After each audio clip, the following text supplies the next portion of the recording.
Hey folks, this is Gabe, Security.org, and we tend to think of VPNs as a security thing first and a privacy thing second, but there is one VPN out in the market that is definitely leaning into that privacy element, and that's PrivateVPN. So let's go ahead and check them out. Now, in today's look at PrivateVPN, I want to go over what I liked and didn't like about my experience with PrivateVPN, tell you what I think stands out about them, particularly as a VPN service. I want to go over some of the more core feature sets before diving into some speed tests and rounding it out with my final thoughts on PrivateVPN as a private service. Now, what I really liked about my experience with PrivateVPN is the ability to stream lots of different services. So I tried out Hulu, I tried out Amazon Prime, and I was able to access them. That was really useful. I'm really into catching my favorite shows on those two services right now. You know, we all jump around. Sometimes we're into Peacock, sometimes we're into Netflix. Right now, Hulu and Amazon Prime are my go-tos.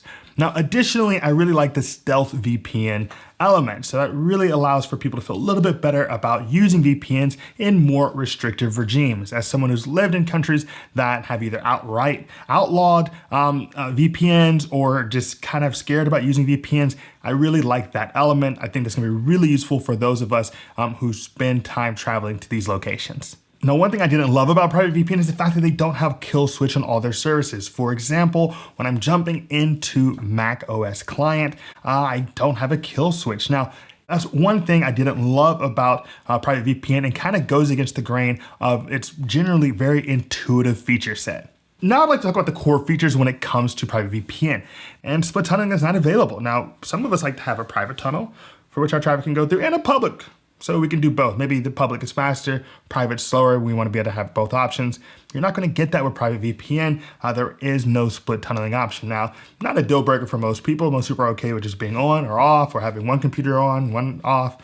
That's all possible, but you're just not going to have the option when it comes to PrivateVPN. Additionally, I always love to see WireGuard when it comes to a VPN service, and you're not going to get that with PrivateVPN. You're typically going to have your OpenVPN, your IPsec, your IKV2. Those are options when it comes to protocols with PrivateVPN. And WireGuard is faster, it's newer, it's a little sexier maybe, but it's not going to be an option with PrivateVPN. Now, when it comes to encryption, of course, they are up to date, they're up to snuff, they're doing everything right. So I'm not worried about encryption when it comes to PrivateVPN.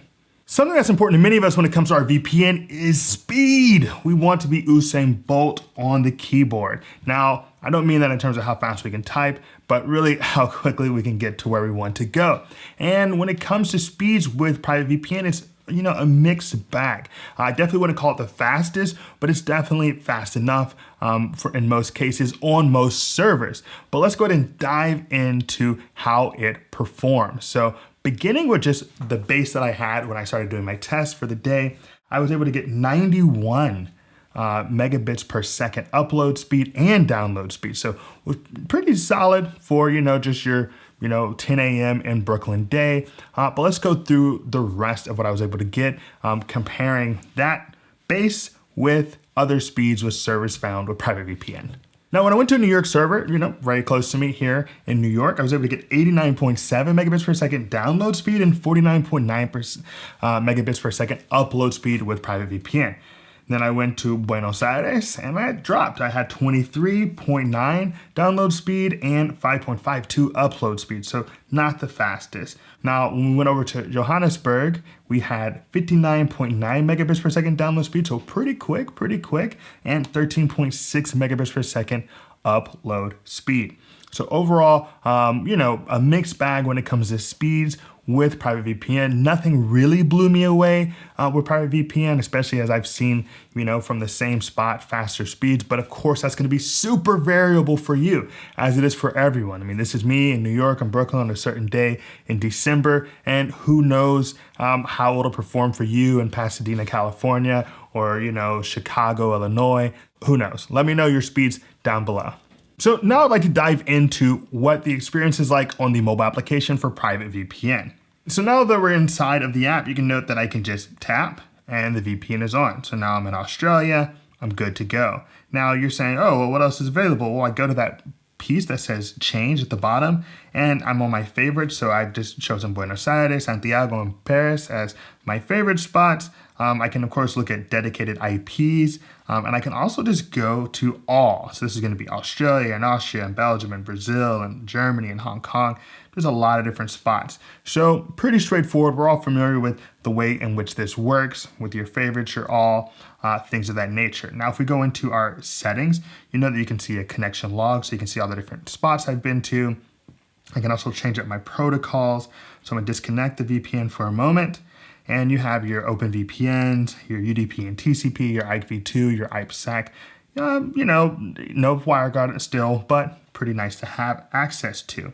Now, the real key is this stealth VPN, which, you know, helps bypass VPN and DPI firewalls in countries like China, Middle East, Egypt. It's kind of funny that they say in countries like China and the Middle East, because you know, Middle East is more of a region.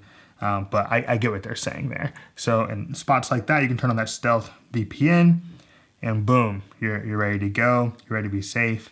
And you can even change up your ports when it comes to stealth VPN. Something really easy. They've made it pretty straightforward to change languages. So you know here at the top is English and the second is, I think they say Svenska, that's Swedish. And that is where PrivateVPN is actually located. So you have that PrivateVPN based in Sweden. You've got French, Netherlands, Zhongwen, Chinese, Italiano, Polish and Russian, Spanish and Turkish, Dutch, Hindi, all these things available. So overall, they basically make it idiot proof, which is good for people like me when it comes to using PrivateVPN on your mobile device.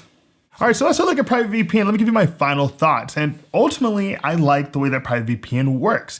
It's pretty straightforward, beginner friendly, and it's really towards people who spend time in other parts of the world where you definitely want to do some VPN action, and you also just really want to watch some TV because it is excellent at giving you the opportunity to watch different types of television no matter what's going on. So ultimately, if that's what you're looking for, PrivateVPN works. If you're looking for the most in-depth, comprehensive, advanced configurations, it may not be there for you. It has a smaller network. But for me and my purposes, I've actually used it for the past 3 months as we kind of learned about PrivateVPN. It was a lot of fun, really useful, and ultimately a good option for those, especially in the beginner category when it comes to VPNs.